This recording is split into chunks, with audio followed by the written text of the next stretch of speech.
Hi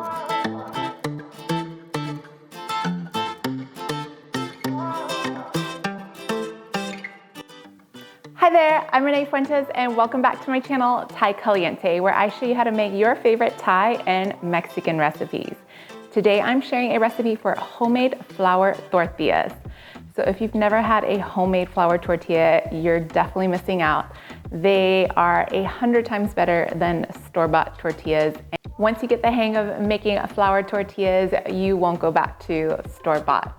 So the ingredients are fairly simple. I do recommend that you have some time set aside because it can be a little bit tedious. So you do have to make the dough, roll out the dough, and cook each tortilla one by one. You're going to need a work surface, a rolling pin. I highly recommend investing in a kitchen scale. You don't have to make them all the same size, but it just makes it easier, and that way you can weigh each piece of dough before you roll it out. They're pretty inexpensive.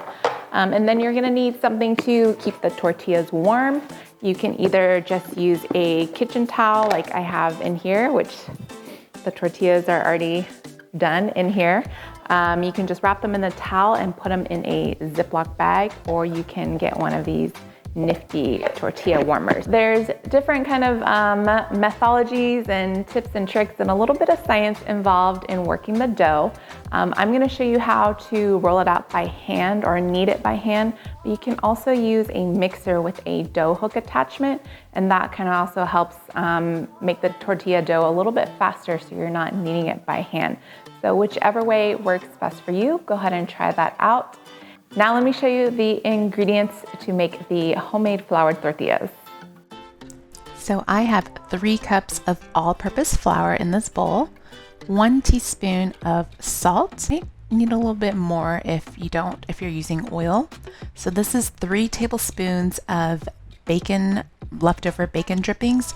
It was in the fridge, so it is still kind of, it's not hard, but it's still kind of soft. And then I have 1 cup of very hot water. So it's water that I boiled and then poured into a measuring cup. So go ahead and add your salt to the flour, give that a little mix, and then I'm just going to kind of break up pieces of the bacon fat into the flour just so it incorporates more evenly. So as I mentioned in the beginning, you can make the dough for the tortillas in a stand mixer using a dough hook. But I'm going to show you how to mix the dough using your hands. So this, again, I mentioned the water is hot, but you want it as hot as your hands can handle. So I didn't add the entire cup. I'm just going to start mixing it first. And then if I think it needs a little bit more water, I'll go ahead and add that. But you just kind of want to get everything incorporated. It did feel a little bit dry, so I'm adding the rest of the water. So the longer that you work the dough and knead it, the softer it will become. But essentially you can see how the dough is pulling away from the bowl. It actually did feel a little bit sticky, so I'm adding about a tablespoon of more flour. I want the dough to be able to not stick to the side of the bowl or to your work surface. But as you can see here, once I added the extra flour, it is coming together nicely and it's turning into a smooth ball of dough. So that was about a good 5 to 7 minutes of mixing by hand, just so you can have an idea. And then now I'm going to measure out the dough. Like I mentioned, you don't have to do this, but it just helps to keep everything uniform. So for a large tortilla, I'm doing 50 grams. It's pretty easy to kind of get the right amount when you're using a scale. You can just add a little bit more. And then if you want a smaller tortilla, then we're gonna do 25 grams. So those are my balls of dough that I've already measured, and I put a little bit of oil on my hands, and I'm just gonna pat the tops just so they don't dry out. I am gonna be covering these with a kitchen towel while I get my skillet preheated. So just go ahead and cover those up. You can cover it up for about up to half an hour. Okay, you guys, so here is the fun part, rolling out the dough. So I'm just putting some flour on my board as well as my rolling pin. Otherwise, if you don't use flour, it will stick while you're rolling. And then I just kind of flatten it out a little bit with my hand just to kind of get a nice circle going. And the technique, it's all about practice. So I'm actually not using a lot of pressure when I'm rolling. I'm just doing very even strokes, and I make sure to go over the full edge of the tortilla. If you do feel like it's sticking, then just kind of move it around the flour just to get more flour on it.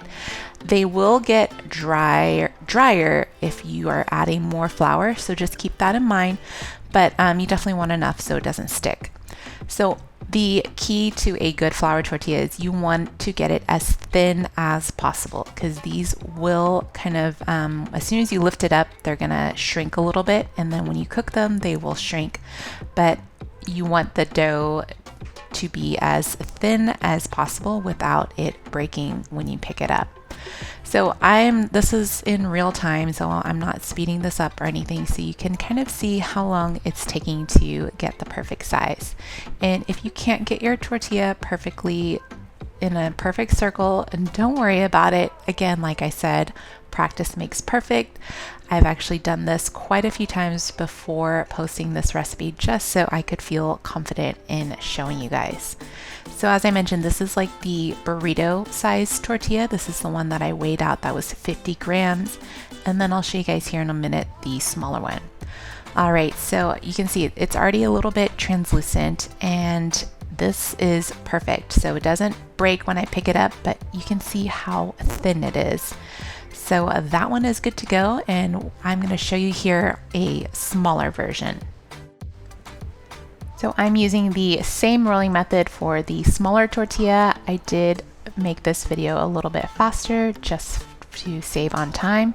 But again, smooth, even strokes, and go all the way across all sides of the tortilla until you get an even layer.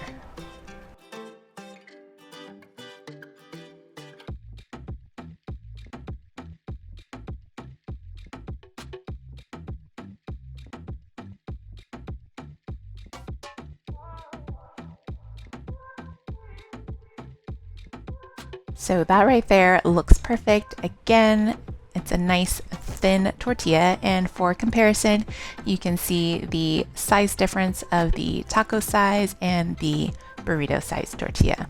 Okay, you guys, so to cook the tortilla, you can see the steam coming up from my skillet. I let it preheat on medium-high heat, and as soon as you put it on, it should start to cook right away.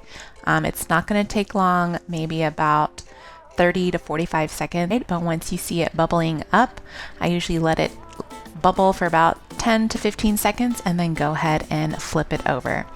I like to have some nice charred marks on my tortilla, so I let it bubble up and then flip it over. Just be careful because it is going to be hot, but those are those nice little brown char marks that I love. So these aren't going to be soft right away. You do want to store them, and then the steam from all the heat is going to make the tortillas softer. So it's very important to keep them wrapped up in a towel, in paper towel, in a Ziploc bag, or in a tortilla warmer.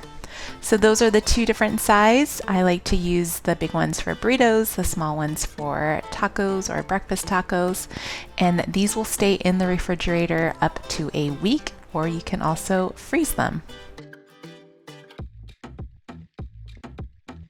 All right, guys, so as I mentioned, once you try homemade tortillas, you're not gonna wanna go back to store-bought. I like them just plain, just to do a little taste test. Instead, dipped in some beans.